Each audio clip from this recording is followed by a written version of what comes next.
Hello les amis, aujourd'hui un audio un peu particulier. Je suis pas mal bloquée en ce moment dans tout ce qui est partage, etc. Dans tout ce qui est expression en fait.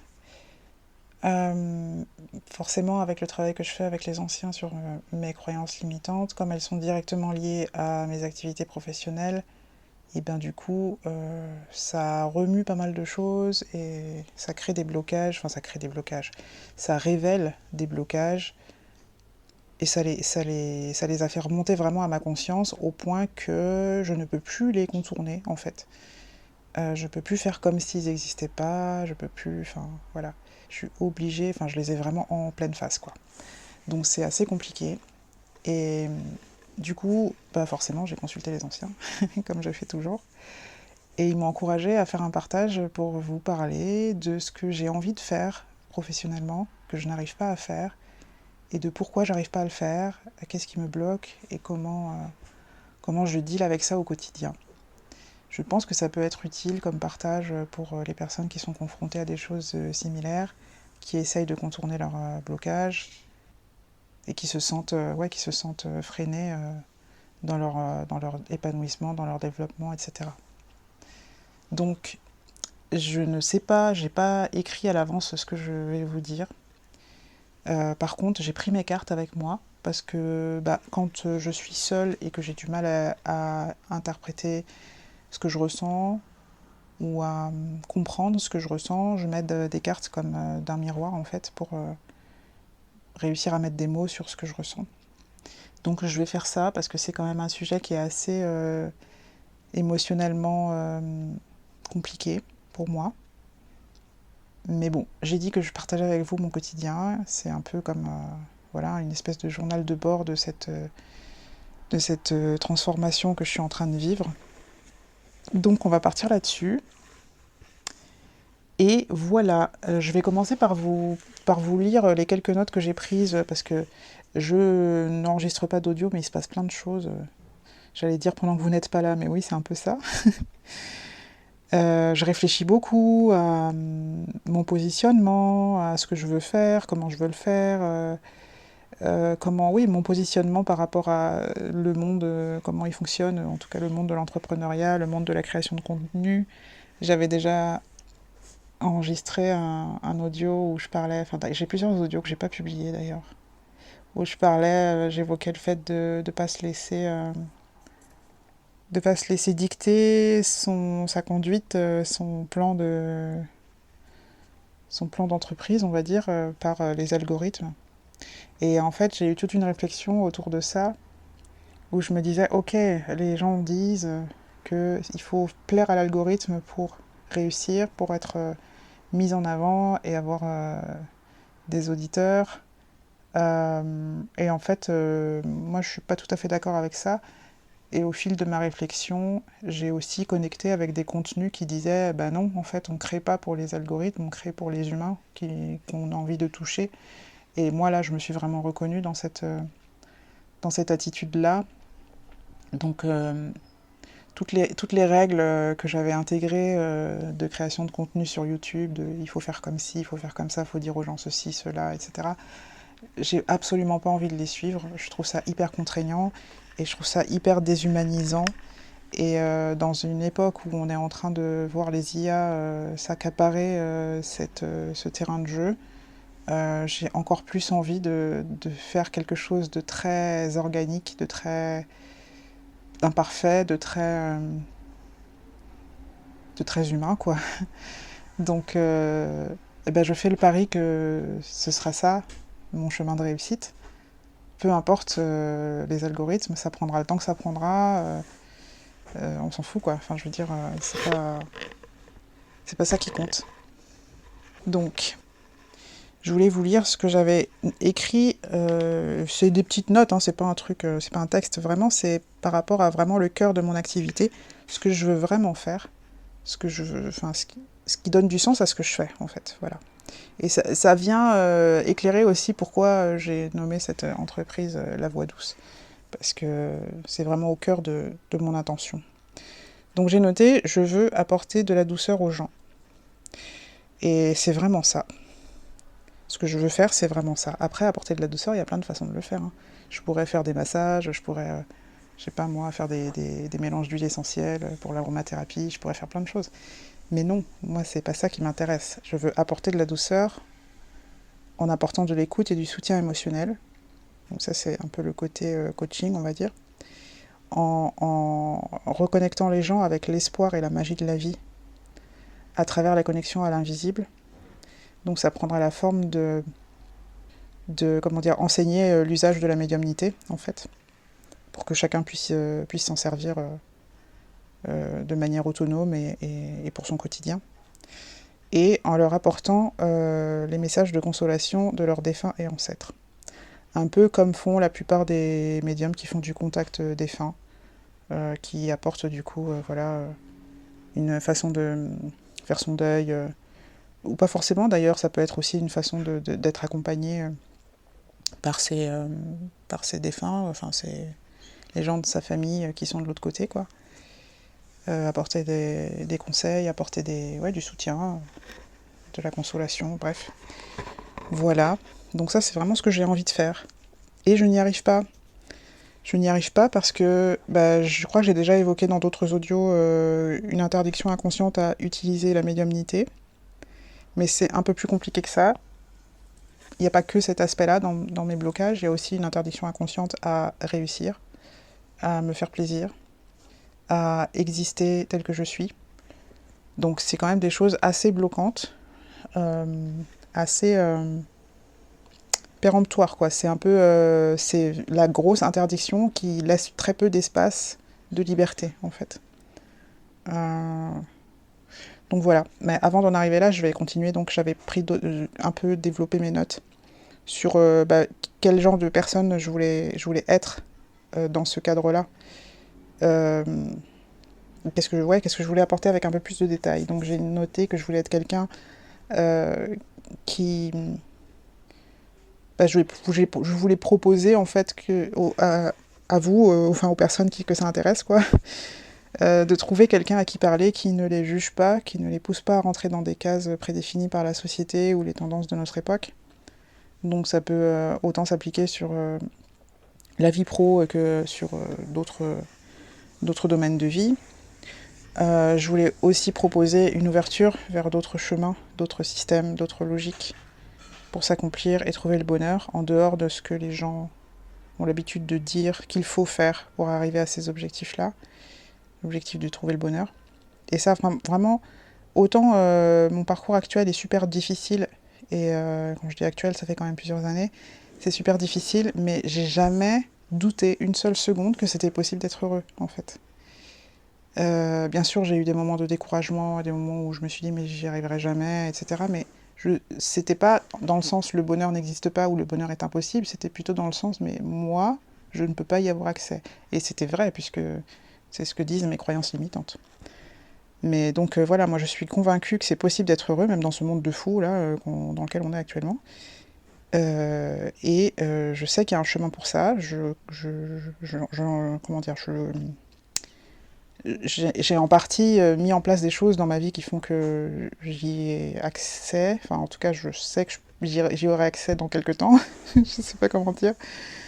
Donc, je peux pas encore dire que je suis heureuse, dans le sens où j'ai pas encore atteint mes objectifs de réalisation de moi-même. Mais je sais que c'est possible. Donc voilà, j'ai envie de partager ça aussi, cette conviction-là et les chemins, en fait, pour y arriver. Que c'est pas des chemins que j'invente, en plus c'est des chemins qui me sont conseillés par les anciens. C'est même pas des choses... enfin voilà. Et puis oui, apporter des vraies réponses et solutions adaptées sur mesure à leur personnalité profonde et à leurs problèmes particuliers. Et ça, c'est encore un aspect sur lequel je me retrouve en porte-à-faux avec ce qu'on dit qu'il faut faire pour bien accompagner les gens. On a tendance à dire qu'il faut que les gens trouvent eux-mêmes leur chemin vers leur épanouissement quand ils sont dans le cadre d'un accompagnement thérapeutique. Je suis pas tout à fait d'accord. Je pense qu'il y a un certain public, dont je fais partie, et je dirais plutôt neuroatypique, mais c'est un peu large par rapport à ce que je perçois des personnes à qui ça correspondrait. Il y a un certain public qui a besoin qu'on leur dise, voilà, tu veux aller au point B, voici le chemin. Et après, on les laisse décider, est-ce qu'ils veulent passer par ce chemin, on les laisse analyser, on les laisse, enfin voilà. C'est peut-être plus un truc d'HPI, ouais, je sais pas. Enfin bref, donc moi, je veux bien accompagner les gens sans leur donner d'ordre, et sans leur... Bien sûr que je veux bien... Je veux dire, c'est même pas une posture dans laquelle je m'imagine de driver les gens sans leur laisser décider de ce qu'ils veulent faire de leur vie. Mais c'est comme, je dirais, donner les informations clairement dès le départ. Pas juste poser des questions en essayant de driver la personne à ce qu'elle trouve par elle-même l'idée qui va la sortir de la problématique dans laquelle elle est. Alors, c'est pour ça aussi que j'ai du mal avec les termes de thérapeute, de coach. Enfin, c'est pas que j'ai du mal avec ces termes-là, c'est-à-dire que j'ai du mal, moi, à m'insérer sous ces étiquettes-là, parce que ma façon d'accompagner les gens, elle est particulière et elle ne correspond pas au code déterminé par chacune de ces postures professionnelles. Donc bon, à voir dans le temps comment je vais me définir, comment je vais m'identifier. Mais voilà, en fait, moi ce que je voudrais, c'est que quand les gens viennent me voir avec un problème, ils puissent repartir avec des pistes de solutions, voire la solution, et qu'après ils puissent prendre leur décision en se disant, bon bah, soit je fais ça, mais au moins je sais quoi. Et c'est exactement ce que m'apportent les anciens quand je leur pose une question. Ils sont pas là à me dire est-ce que tu as pensé à ceci ou cela et comment tu te sens. Enfin, si, ils me font ça aussi, mais je sais pas comment dire. J'ai besoin d'un truc plus direct et je pense que je suis pas la seule. Et je pense que voilà, j'ai envie d'apporter ça aussi, cette possibilité-là aussi aux gens qui cherchent des réponses, à pas juste être,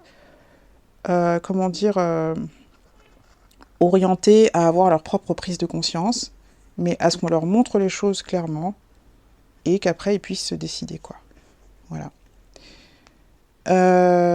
Dans la foulée de ces notes que j'avais prises sur ce que je voulais faire, j'ai aussi noté le genre de vidéo que je voulais faire. Je sais pas si je vais y arriver parce que tout est très incertain avec l'état dans lequel je suis, entre la fatigue, la dérégulation émotionnelle que je dois gérer au quotidien, la chaleur maintenant qui vient bouleverser mon équilibre sensoriel. Bref. Donc j'ai quand même ces idées-là, j'ai quand même ces envies-là, mais je sais pas quand est-ce que je vais pouvoir les mettre en place, ni si je vais pouvoir les mettre en place. Déjà, il y avait ce truc de partage de mon expérience accompagné des cartes, comme ce que je vais faire là aujourd'hui, où je vous parle de ce que je vis et de mes réflexions, et puis à un moment donné, bah, soit je mette des cartes pour clarifier les choses et que ce soit moins dans tous les sens, soit je mette des cartes pour demander aux anciens quel est leur point de vue sur ce que moi je suis en train de raconter, sur le sujet que j'aborde, et apporter un éclairage supplémentaire. Donc, je trouvais que c'était intéressant, plutôt que de faire des guidances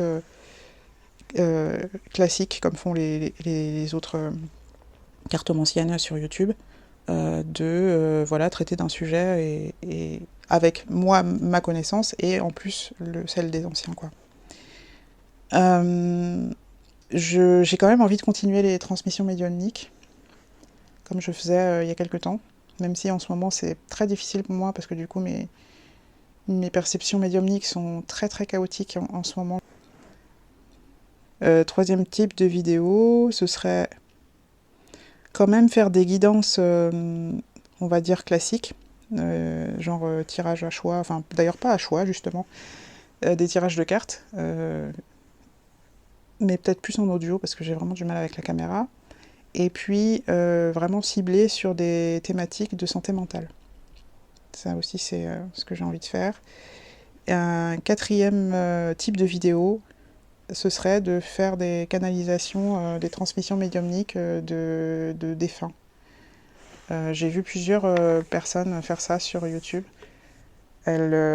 Du coup, elles reçoivent des caractéristiques qui permettent d'identifier la personne, les personnes, parce que du coup, comme c'est collectif, il y a forcément plusieurs consciences qui viennent se manifester. Et donc, elles reçoivent les différentes caractéristiques qui permettent aux auditeurs d'identifier est-ce qu'il s'agit de leur défunt ou pas. Et ensuite, elles transmettent un message ou des messages aux auditeurs en suivant voilà, ce que le défunt a envie de transmettre. Donc voilà, ça c'est ce que j'ai envie de faire. Et franchement, c'est terrible parce que c'est vraiment des choses qui m'enthousiasment beaucoup, qui me prennent aux tripes, vraiment. Et j'y arrive pas. J'y arrive pas pour plein de raisons.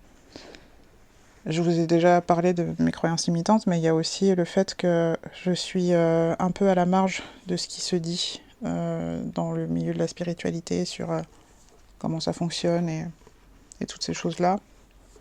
Et j'assume pas du tout d'avoir des informations qui vont à l'opposé des informations transmises par la majorité. Parce que... ouais, je crois que c'est là qu'il faut que je prenne les cartes. Donc, on va y aller. Je vais voir ce que les cartes m'incitent à partager avec vous. Sous la guidance des anciens, bien sûr. Sur cet aspect vérité. Parce que c'est de ça qu'il s'agit, en fait. C'est... Il y a cette chose, que cette phrase qu'on dit tout le temps dans le milieu spirituel, c'est que la vérité n'existe pas, que chacun a sa vérité, etc. Autant je peux comprendre à quel niveau se placent les gens pour dire ça, et c'est vrai qu'il y a un degré de subjectivité qui fait que on peut dire que chacun a sa vérité, et il y a aussi le fait qu'on n'a pas vraiment de preuve de quoi que ce soit au sens de ce qu'on a défini comme étant une preuve, parce que pour moi l'expérience en est une. Et c'est là que ça devient délicat, parce qu'en matière de spiritualité, les expériences sont très diverses et dépendent aussi de la subjectivité de la personne. Donc oui, c'est délicat de savoir qui a raison, qui a tort, et c'est peut-être même pas le débat. Moi, là où je me suis située, c'était pas en mode qui a raison, qui a tort, c'était plus en mode est-ce que c'est logique, est-ce que c'est est-ce que c'est porté par l'amour, est-ce que c'est une émanation de l'amour, dans le sens bienveillance, dans le sens dans le sens bienveillance, je crois que c'est ça le maître mot. Même si je me place dans cette posture-là, ça n'empêche pas que je ne me sens pas capable encore de dire voilà, moi j'ai découvert cette réponse-là, sur cette question-là, sur laquelle tout le monde dit depuis des décennies que c'est ça la vérité, ou c'est ça c'est comme ça que ça fonctionne. Et moi j'arrive et je dis non, c'est pas comme ça que ça fonctionne. En tout cas, c'est pas ce qu'on m'a dit. Et ça me terrorise en fait, d'être dans cette posture-là, de dire je suis pas d'accord, c'est pas ce qu'on m'a dit. Et le on en question, c'est les anciens, hein, c'est pas... J'ai enregistré je l'ai pas enregistré, j'ai écrit tout un texte qui reprend les étapes d'un tirage que je m'étais fait sur qu'est-ce qui me prouve que c'est vraiment les anciens qui me parlent et rien d'autre. Et j'avais éliminé toutes les hypothèses, les unes après les autres, avec des arguments qui me semblent assez pertinents et logiques que m'avaient donné les anciens. C'était les réponses qu'ils me donnaient en fait quand je leur disais « et si c'était ça, et si c'était ça ?» Et à chaque fois ils me répondaient en me disant « non, c'est pas possible parce que un jour j'aurai le courage d'enregistrer ce truc et de le publier, mais pour l'instant j'en suis pas là. » Donc par rapport à cette question de vérité, et du fait que moi, ma vérité, puisqu'on doit la nommer comme ça, est différente de celle de la majorité, je vais voir ce que disent les cartes. Ouais, ça parle vraiment de ce que je viens de dire. En fait, le truc, c'est ça. Et je crois que c'est ça les ingrédients qui permettent de distinguer ce qui est vrai de ce qui ne l'est pas. Les 3 cartes qui sont sorties, c'est courage, peur, adversité. Pour moi, le message clair qu'il y a ici, ça va dans la suite de ce que je disais sur le côté bienveillant. C'est-à-dire que si ça demande un effort, si ça demande de prendre sur soi, si ça demande de renier une partie de soi, ou de transformer quelque chose d'essentiel pour soi, ça c'est la partie courage. Si ça fait peur, c'est-à-dire si le message ou la façon dont le message est transmis fait peur, et ça je l'ai expérimenté, j'ai bien vu la différence quand j'ai changé de croyance, et j'en reparlerai plus tard. Et si ça met dans la difficulté, donc pour le côté adversité, donc s'il y a ces 3 choses-là qui teintent soit le principe, l'explication spirituelle, soit la relation avec les êtres spirituels, alors il ne s'agit pas de des bonnes personnes, enfin, des êtres, des anciens. Pour moi, c'est les anciens, donc je vais dire les anciens. Il ne s'agit pas des anciens. Il s'agit de projection de notre inconscient, de nos conditionnements, de nos limitations. Je vais développer un peu plus, notamment sur le côté adversité et sur le côté peur. Et sur le côté courage aussi. En fait, moi, ce que les anciens m'ont enseigné au fil du temps, que je cherchais justement la vérité derrière tout ça, ils m'ont montré que, déjà, qu'il n'y a que l'amour. Donc tout ce qui est base astrale, entité maléfique, toutes ces choses-là, ils m'ont montré que ça n'existait pas. Et la plus grande preuve que j'ai eue que ça n'existait pas, c'est que du jour au lendemain, même je dirais de la seconde à la seconde, quand j'ai pris conscience que ça n'existait pas, tout ce que je, entre guillemets, percevais comme manifestation d'entités maléfiques a disparu, mais genre à la seconde, quoi. Et ça, pour moi, c'est vraiment la preuve que ça n'a pas de substance, ça n'a pas d'existence réelle, factuelle. Parce que les anciens, par contre, ils ne disparaissent pas si je décide de ne plus y croire. Ils sont toujours là. Ils sont juste pas perceptibles, mais ils continuent à veiller sur nous, ils continuent à nous aider à nous en sortir, à nous mettre des bonnes surprises sur la route, enfin tout ce que les gens appellent chance ou heureux hasard, etc. Ça vient pas que ça vient des anciens, quoi. Faut pas se... Donc même quand on n'y croit pas, ils continuent d'exister. C'est bien la preuve qu'ils existent vraiment. Alors que ces entités maléfiques, soi-disant, pour moi, elles ont disparu du jour au lendemain. Enfin, de la seconde à la seconde, comme je disais. Donc, déjà, cet aspect-là, ouais, il y a quand même plein de gens qui se positionnent dans la spiritualité en disant qu'il faut se protéger justement de ces basses énergies qu'on peut croiser de l'autre côté, etc. Moi, je n'y crois plus du tout. J'ai une coupure dans l'enregistrement, je ne sais pas ce qui s'est passé. Bref.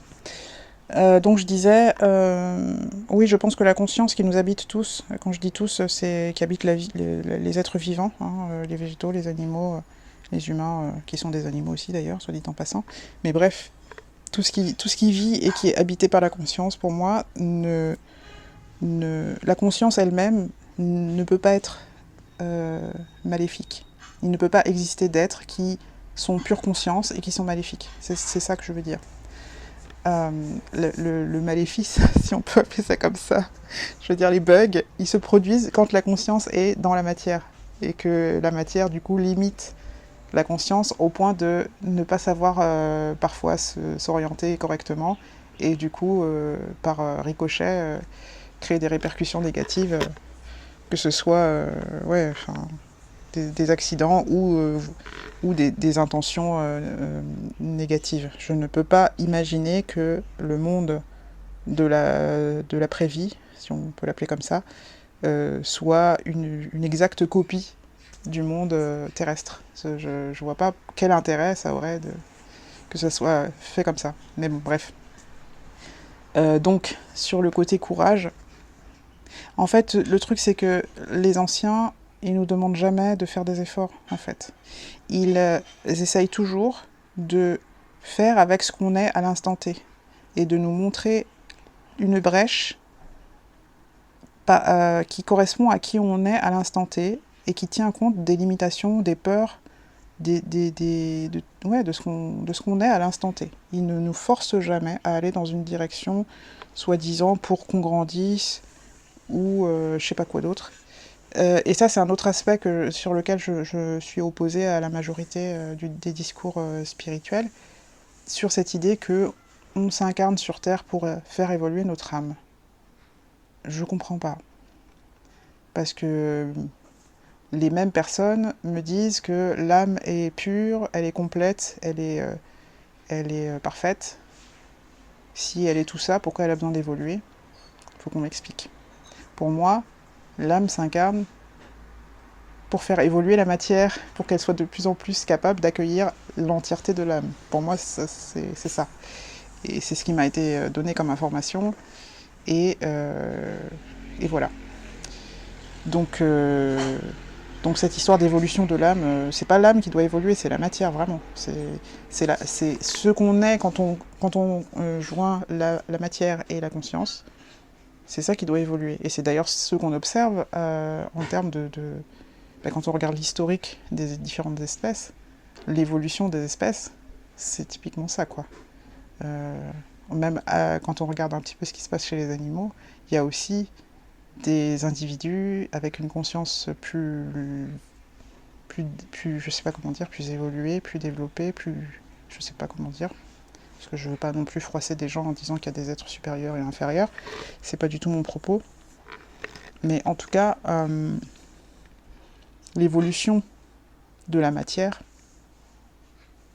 on peut la constater, je veux dire, scientifiquement, l'évolution du cerveau, par exemple, comment le cerveau des humains a évolué au fil des siècles, des millénaires, je sais pas comment, quelle échelle choisir, quelle échelle est la plus appropriée, mais bref, je sais pas si tu vois ce que je veux dire, mais pour moi c'est évident qu'on n'est pas là pour faire évoluer notre âme, mais que l'âme descend dans la matière pour faire évoluer la matière, pour qu'on soit de plus en plus en capacité d'exister en tant que âme, c'est-à-dire complet, sans limitation, tout en étant dans la matière.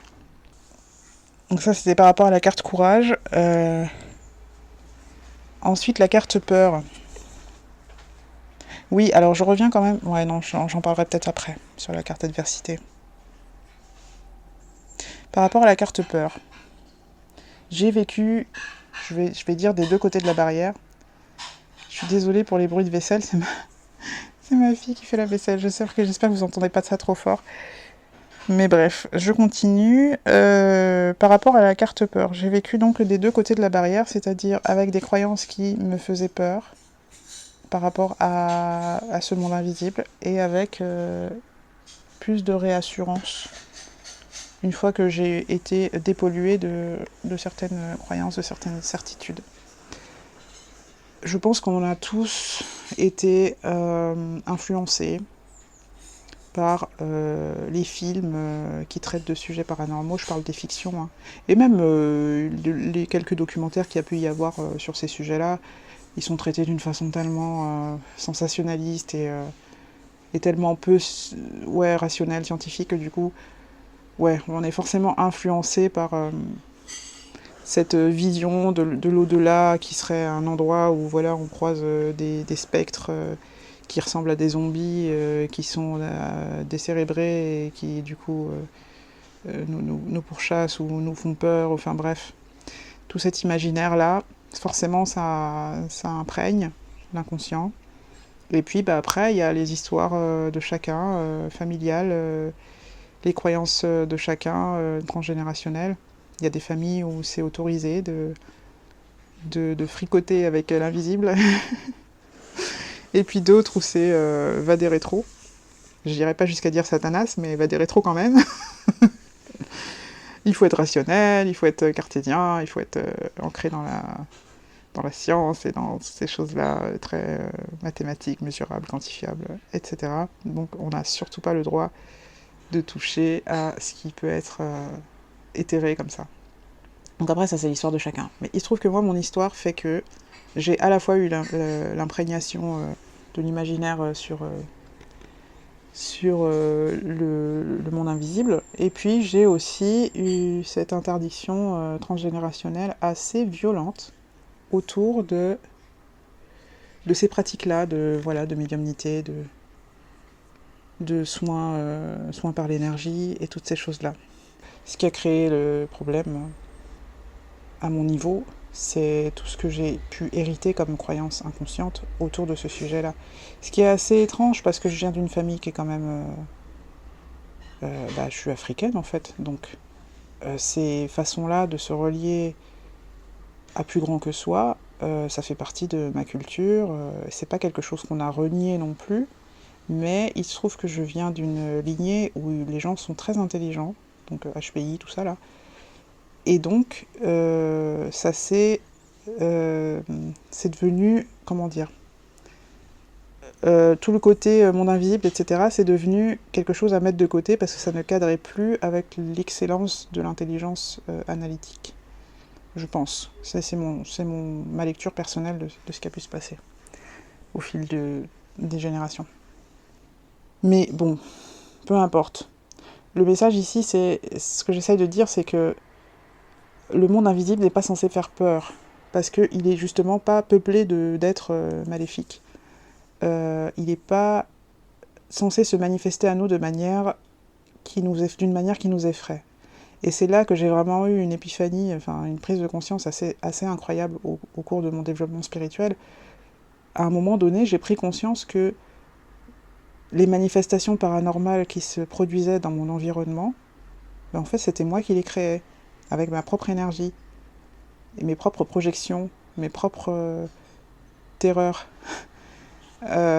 C'est assez fou quand on y pense. Et le truc, et qu'est-ce qui me fait dire que c'est la réalité, c'est qu'après, j'ai fait des tests en essayant de reproduire ces mêmes manifestations paranormales. Alors, pour donner des exemples, il y a les fameux la télé qui s'allume toute seule, les trucs comme ça.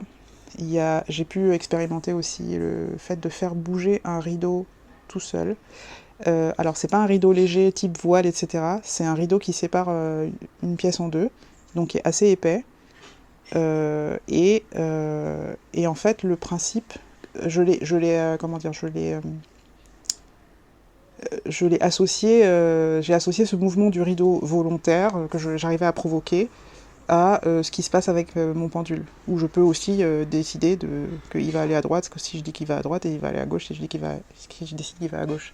Pour moi, c'était le même process. Et donc, c'est des choses que j'ai pu reproduire volontairement, après avoir pris conscience que c'était mon énergie qui créait ces trucs-là. Ça, c'était pour donner des exemples de manifestations paranormales. J'en ai eu d'autres, mais que j'ai pas réussi à reproduire, du style un paquet de mouchoirs qui bondit d'une étagère sur laquelle il était posé et qui se retrouve par terre. Mais c'est-à-dire qu'il n'est pas juste tombé, il a vraiment fait un bond et il est tombé. Ça, c'était assez spectaculaire et ça m'a vraiment choquée. Et l'autre chose qui m'a encore plus choquée, c'est un coup violent dans une porte qui était ouverte, il n'y avait pas de vent, il n'y avait rien, et personne qui passait, et tout d'un coup, un espèce de gros bang dans la porte, au point que la porte en vibre, mais il n'y avait personne, et rien n'a touché cette porte. Ça, j'ai pas non plus, j'ai pas essayé de reproduire ça parce que ça m'a fait trop peur en fait. Donc voilà. Et donc, au bout d'un moment, au fil de mes interrogations, de mes consultations avec les anciens, tout ça, ils m'ont expliqué que ça, c'était des expressions de mon énergie. C'est mon énergie qui exprimait en fait toutes ces interdictions à s'exprimer finalement. C'était comme si c'était des grands cris, en fait, j'en ai marre, je veux me libérer, je veux pouvoir exprimer ça. Et c'est encore des choses qui se produisent, mais à petite échelle. J'ai par exemple un son comme un bruit de micro qu'on allume qui vient de ma télé. Je sais même pas comment ça se fait, mais régulièrement il y a ce bruit-là qui se fait. J'ai pas constaté qu'il y avait un lien avec un état émotionnel particulier ou une pensée particulière, mais... Alors, je viens d'avoir une quinte de tout, que je vous ai coupé au montage parce que c'est quand même très désagréable. Mais ça me fait penser que ces manifestations énergétiques extérieures doivent probablement être similaires aux manifestations énergétiques intérieures, du type gorge qui gratte à cause d'un blocage du chakra de la gorge, comme ce qui est en train de m'arriver, puisque j'essaie de d'exprimer des choses que je retiens depuis longtemps, que, à mon avis, c'est un peu des processus similaires qui créent l'un et l'autre. Tout ça pour dire que donc, être en contact avec les anciens, c'est pas du tout censé nous faire peur, et ils ne communiquent jamais avec nous d'une façon qui fait peur. Donc, quand on a des manifestations de l'invisible qui nous mettent dans l'inconfort, dans la gêne, voire dans la peur, eh ben, on peut être sûr que c'est pas les anciens. Et c'est peut-être là qu'est venue se placer la croyance en des entités maléfiques, parce que comme on est persuadé que ça peut pas venir de nous, eh ben, ça vient forcément d'un autre type d'être invisible. C'est, je pense, ce que se sont dit les gens qui ont qui ont décidé que c'était ça. Moi, je pense pas. Moi, je pense que c'est nous.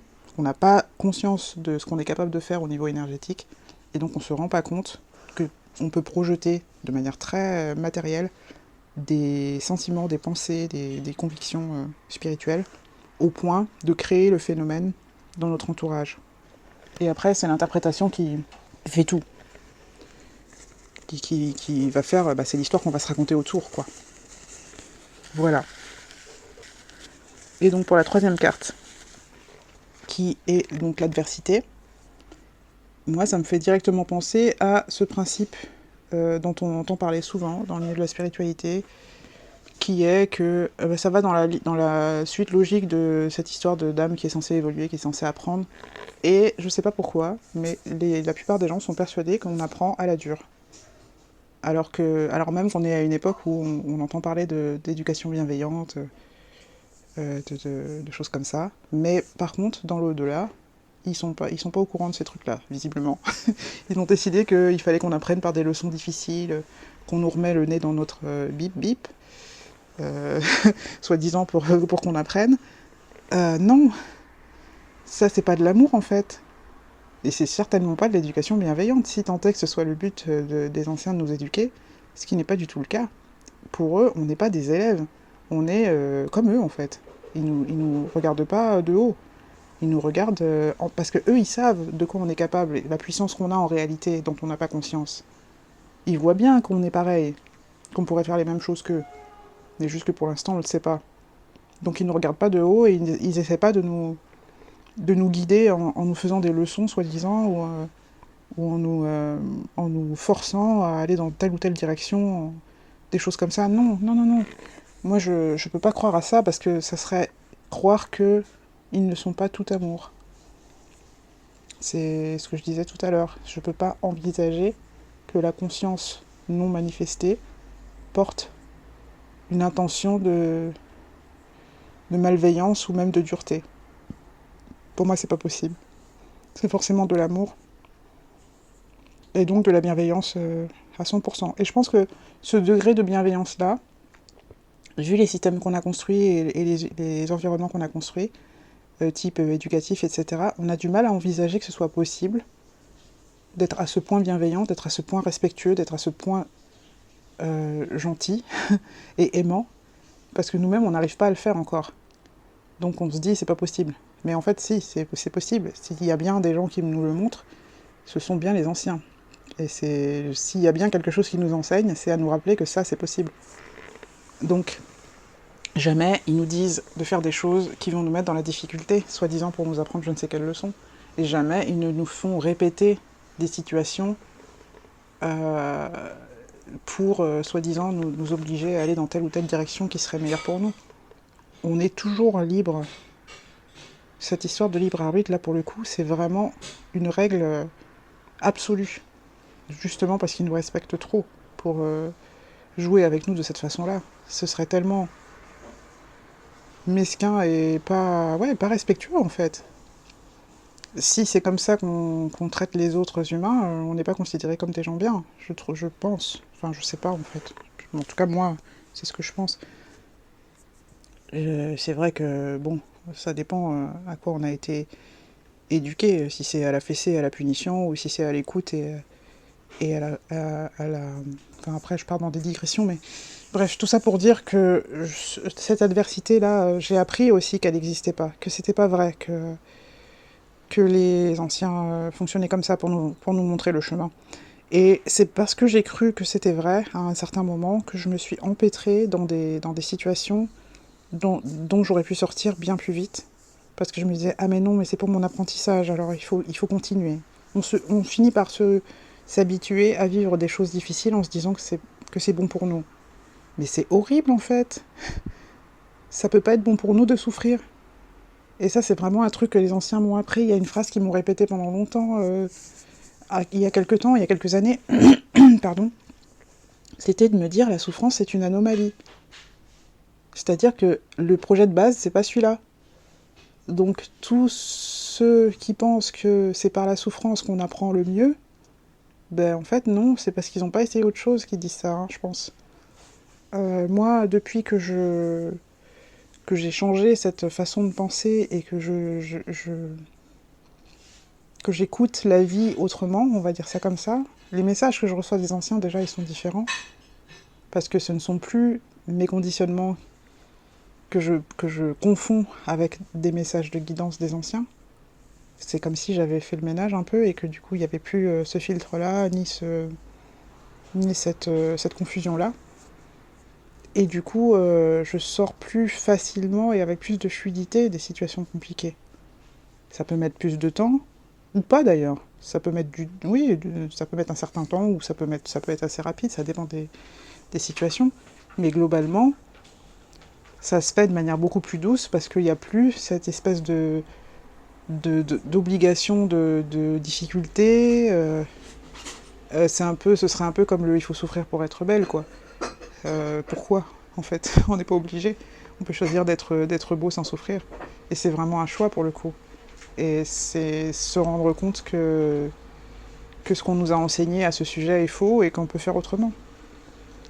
Donc voilà, je me rends compte là, au fil de ce que je suis en train de partager, qu'au final, ces convictions-là me sont tellement, me portent tellement, que pendant que je t'en parle là, je ressens pas ce truc de oh mon Dieu, je suis en train de dire l'inverse de ce que tout le monde dit, c'est pas bien. Je ressens pas du tout cet interdit-là. C'est assez étonnant pour moi, parce que je me voyais pas du tout faire un audio de ce genre. Mais bon, on va continuer. Bah, je vais prendre d'autres cartes pour voir ce que les anciens me proposent de partager ensuite. Alors, j'ai 3 cartes. Comparaison envie, service et acceptation. Alors, avec comparaison envie, en fait, c'est un oracle que j'ai modifié justement parce que je trouvais que ce qu'il disait ne me correspondait pas. Je vais dire lequel c'est quand même. Le cheminement de l'âme de James Van Praagh. Et cette carte à la base, elle s'appelle jalousie. Et je l'ai renommée comparaison envie. Et j'ai aussi changé les phrases qui sont en dessous. Je sais pas si tu connais cet oracle, mais je ne sais plus c'est quoi la phrase d'origine, mais en tout cas j'ai cette phrase que j'ai réécrite. Alors la première partie est juste. Je suis pareil à autrui, seuls les défis que je dois relever diffèrent. Et j'ai écrit en dessous, je reconnais chez l'autre ce qui sommeille en moi et que je n'ose exprimer. Ouais. Parce que pour moi la jalousie c'est ça. D'ailleurs c'est les anciens qui me l'ont enseigné un jour. Parce qu'on dit qu'il faut pas être jaloux, qu'il faut pas être envieux.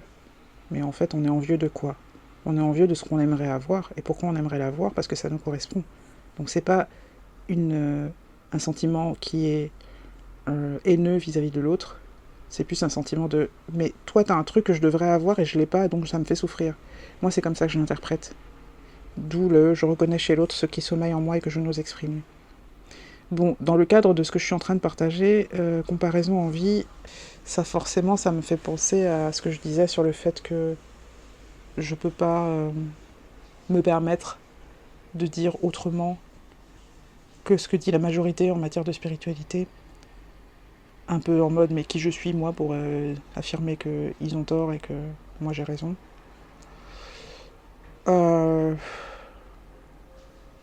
Je crois que ce discours-là, en fait, c'est un discours qui, pour le coup, vient d'un conditionnement et qui n'est pas la vérité, ma vérité profonde. C'est-à-dire que quand je m'écoute dire ça et que j'observe la situation, on va dire, de l'extérieur, je me rends bien compte que ma posture, c'est pas de dire vous avez tous tort et moi j'ai raison. Donc, de porter ce jugement-là sur le fait que je partage ce que moi je ressens, bah c'est pas juste en fait. C'est rigolo, c'est comme faire une espèce de séance de thérapie en votre compagnie. Je prends conscience des choses au fur et à mesure que je vous en parle. Ouais, j'ai pas la prétention de dire que tout le monde a tort, j'ai juste la prétention de dire moi j'ai entendu autre chose. Après, chacun en fait ce qu'il veut, quoi. Moi, ma conviction, c'est que le monde invisible, c'est vraiment 100% bienveillance, 100% amour, et que la seule chose qu'on a à apprendre, c'est à ne pas confondre nos propres façons de vivre l'amour avec la façon dont eux nous aiment. Voilà. À partir du moment où on a des blessures qui nous font aimer mal, ou aimer en nous faisant mal, ça peut être compliqué de percevoir que les anciens nous aiment autrement que comme nous on aime ou comme nous on perçoit l'amour. Je pense que le nœud du problème, il est là. Euh, D'ailleurs, je pense qu'il y a une modification du discours autour de la spiritualité au fil du temps par rapport à ça, parce que on évolue aussi dans notre compréhension de ce qu'est vraiment l'amour. Et du coup, petit à petit, je pense qu'il y a des gens qui se disent mais non, ça peut pas être possible que voilà, le côté amour vache, je te fais évoluer à coups de fouet, à coups d'épreuves de vie, etc. Je pense qu'il y a de moins en moins de gens dans la jeune génération qui doit valider cette hypothèse. Enfin bref, tout ça pour dire que je me rends compte que effectivement j'ai pas à me comparer en fait aux autres, dans le sens où je me disais que j'ai pas le droit d'aller à l'encontre de la majorité. Bah si, j'ai le droit en fait. Tout le monde a le droit. Surtout à partir du moment où je vais pas dire des choses qui vont attiser le chagrin des gens ou la haine ou des choses comme ça, bah pourquoi j'aurais pas le droit de dire ce que je perçois moi depuis ma propre lorgnette? Y a pas de raison. Et puis je reconnais chez l'autre ce qui sommeille en moi. Je pense que ça parle aussi des gens qui vont pouvoir connecter avec moi.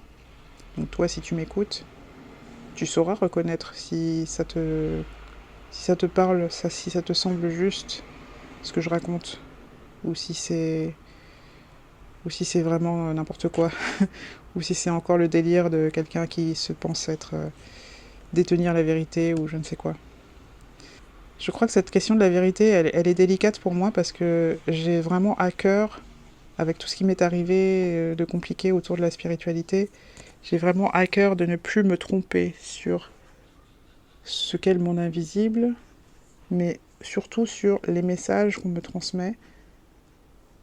Je veux qu'il soit le plus juste possible, le plus précis possible par rapport au message d'origine. Et pour l'instant, je ne me l'autorise pas à 100%, pas dans le sens où quand je partage des choses, elles sont imprécises, mais plus dans le sens où le champ, les sujets sur lesquels je décide de transmettre des messages des anciens, il est très réduit et très précis justement parce que je veux absolument pas aller dans des zones ou sur des sujets où je suis pas suffisamment sûre de moi. Donc pour l'instant, je m'interdis d'ouvrir le champ des sujets trop largement. Ça fait partie de mes limitations. Mais je sais que c'est possible. Un jour, j'y arriverai. mais ouais, j'ai vraiment à cœur de faire en sorte que les choses soient le plus précis possible, le plus juste possible. Et forcément, avec cette intention-là, j'ai l'impression que je suis en train de dire à tout le monde, dès que je connecte avec une information qui n'est pas celle de la majorité, j'ai l'impression que je suis en train de dire à tout le monde que vous êtes dans le mensonge, c'est moi qui détiens la vérité. Et ça, c'est insupportable comme pensée. Et c'est en ce sens que je me dis que c'est pas une pensée qui m'appartient. Que c'est quelque chose qui s'est construit à cause de mon environnement, etc. Parce que si c'était une pensée qui m'appartient, elle serait apaisante en fait. Et je pense que c'est une des façons de reconnaître les conditionnements, c'est ça, les conditionnements limitants je parle, parce qu'il y a des conditionnements positifs aussi. Quand ça fait mal, quand ça met de la gêne, de l'inconfort, etc., c'est que ça vient pas de soi, soit le vrai soi, de l'authentique soi. Voilà ce que m'inspire cette carte comparaison en vie. Ensuite, on a la carte service qui dit « Je me sens bien quand j'arrive à aider autrui ». Ouais. Et je crois que ça replace l'intention qu'il y a derrière le partage de ces informations que j'obtiens via les anciens et qui sont différentes de ce que la majorité partage. C'est que à partir du moment où c'est des informations qui font du bien, bah, en fait, il n'y a pas à se poser la question de est-ce que c'est vrai ou pas. À la limite, on s'en fout, quoi. Ce qui compte, c'est le résultat. Ce qui compte, c'est ce que ça fait aux gens autour de moi, c'est ce que ça fait aux gens avec qui je partage ça. Si ça leur permet de cheminer plus paisiblement, avec plus de douceur, sans se faire violence, etc., ben, il est où le mal, en fait? Peu importe si je suis dans l'erreur ou dans l'illusion. Si c'est une illusion qui fait du bien, il n'y a pas de raison de ne pas la partager. Ok, j'ai compris, les amis. En fait, là, vous êtes en train de vivre avec moi un tirage comme ceux que je fais pour me sortir de mes labyrinthes mentaux.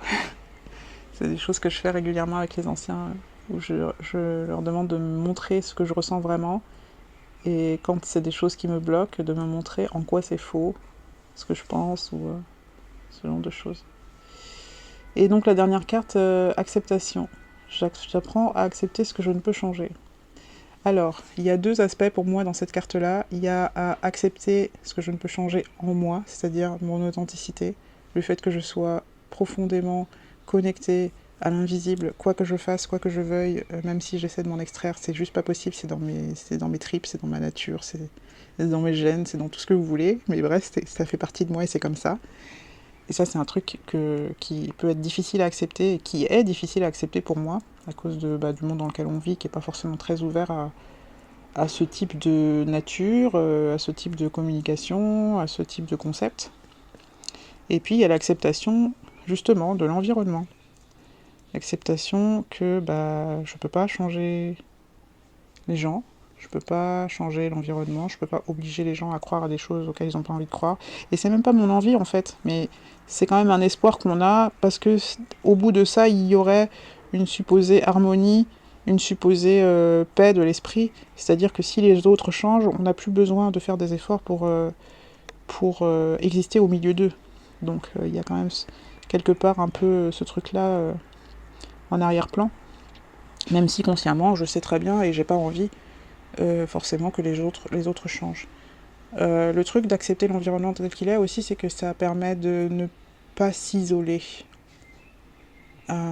Parce que quand on est trop différent et que on se dit qu'on peut pas changer les autres, ou qu'on perçoit qu'on n'en a pas le pouvoir, et ben on a tendance à s'en éloigner, et puis tout d'un coup on se retrouve tout seul. Ce qui est quand même assez dommage et qui crée une autre souffrance. Donc il y a accepter ce que je suis, et je crois que c'est ça le plus difficile pour un profil comme le mien, parce que j'ai été éduquée et par la vie, par les événements de ma vie, et par l'éducation que j'ai reçue, à cette idée que l'autre a plus de valeur que moi, a plus de légitimité que moi, a plus d'importance, je dirais.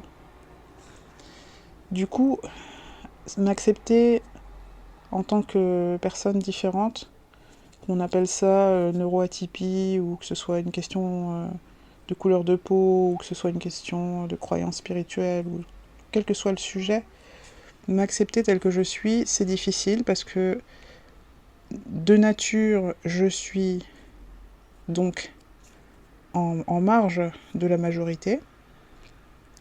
Et comme j'ai appris que c'était l'autre qui avait forcément plus d'importance, j'ai tendance à me dire que je dois soit être autrement que comme je suis, soit carrément ne pas exister. Je schématise, et c'est des mécaniques qui sont plutôt inconscientes. Donc voilà, à ne pas prendre au pied de la lettre. Donc je pense que le travail que j'ai à faire pour réussir à partager plus de ce que je sais et de ce que je pense avec vous, c'est quand même un travail d'acceptation de cette différence que je porte dans chacune de mes cellules et contre laquelle je ne peux rien. et que je n'ai même pas envie de changer en vrai, parce que à chaque fois que j'ai essayé de la changer, cette nature, eh bien, j'ai souffert énormément. Et je souffre encore de ce mutisme spirituel, c'est-à-dire de l'interdiction de partager mes connaissances spirituelles. Pour moi, c'est vraiment comme si je m'étais amputée de quelque chose. Et en plus, c'est tellement une injonction qui est tellement forte que même quand j'ai envie d'aller contre, c'est tellement dur. C'est super dur. Là, je te parle avec beaucoup de tristesse malgré tout parce que c'est ce que j'aime faire en fait. Tout ce que j'ai dit au début sur le fait d'apporter de la douceur et de comment je voulais l'apporter, c'est vraiment c'est au cœur de moi quoi. C'est vraiment si je ne fais pas ça, il me manque quelque chose d'essentiel dans ma vie. Il me manque quelque chose de tellement essentiel que j'en perds la vitalité. D'où cet épuisement dont je n'arrive pas à sortir. C'est pas la seule raison, mais c'en est une. Donc, je sais pas comment clôturer ce partage, mais j'ai envie de te dire que si toi aussi tu te bats contre des limitations intérieures tellement fortes qu'elles t'empêchent d'être heureuse, et ben là, ne lâche pas l'affaire. Et n'y va pas en mode combat, justement, parce que s'il y a combat, il y a défense. Or, ces limitations-là, elles sont là pour nous défendre d'un danger perçu à un moment donné, et dans mon cas, perçu tellement violemment que c'est vraiment, c'est radical, quoi. La réaction de défense, elle est immédiate et elle est très vive. Donc, il faut surtout pas y aller en mode combat. Il faut vraiment y aller en mode douceur, je contourne, je me console, je fais preuve de compassion envers moi-même, envers ses limitations, etc. C'est le seul moyen, parce que sinon, c'est comme si on réactivait le trauma à chaque fois. Donc, mais en tout cas, ne lâche pas l'affaire. Ne lâche pas l'affaire. Moi, ça fait des années que je grignote du terrain. Je pense que là, je suis proche du but. De toute façon, je suis de plus en plus proche au fur et à mesure que le temps passe, c'est obligé. Ne lâche pas l'affaire. Si tu as envie de partager ton challenge, le blocage que tu es en train d'essayer de contourner, eh ben, tu peux le mettre un mot dans les commentaires. Je te remercie de m'avoir écouté et puis bah, jusqu'au prochain partage. Porte-toi bien.